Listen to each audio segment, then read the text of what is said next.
right, so our monitors now take us back to the State Department, where Matthew Miller is taking questions on U.S. support for Israel. Let's listen in. So, really? There's so Matt? much going on. And I expect And your you have questions will fully cover and you everything. have Give me nothing- the chance to expound on all of those things. All right. Well, let's start with this warning to the Israelis about improving humanitarian aid deliveries to Gaza. What can you tell us about this? A few things. So first, the Secretary did write, along with Secretary of Defense Austin, to the Defense Minister of Israel, Yoav Gallant, and the Minister for Strategic Affairs, Ron Dermer, on Sunday to make clear our concerns about the levels of humanitarian assistance that have been making it into Gaza. This was a letter we consider to be a private diplomatic communication that we did not intend to make public from our side, but now that it is public, I am happy to confirm it and speak to it to some extent. I think you have to put this letter in the context of our ongoing and long-lasting communications and concerns about the levels of humanitarian assistance that have made it to Palestinian civilians. If you go back to April, the Secretary wrote at the time to Minister Gallant to make clear that we had seen the levels of humanitarian assistance plateau, and then after they plateaued, start to decline, and made clear that at the time that the levels were unacceptable and that we needed to see Israel implement changes. They did make changes.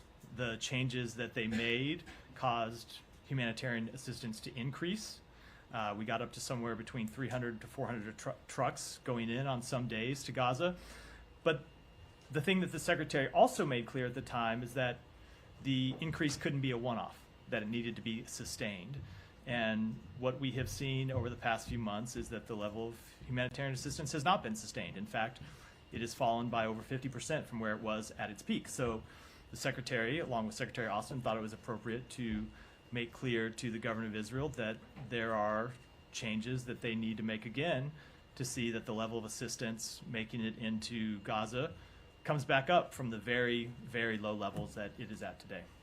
And the consequence, if they don't do that, is what? So I'm not going to speak to that today. Obviously, we made clear when we released our report that was mandated under National Security Memorandum 20 that there are provisions under U.S. law that require us to make certain certifications, and to make those certifications, we have to see that Israel is not arbitrarily denying humanitarian assistance making it into Gaza.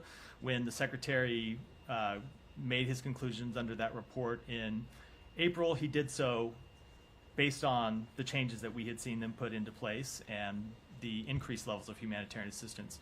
But of course, those levels of humanitarian assistance have to be sustained.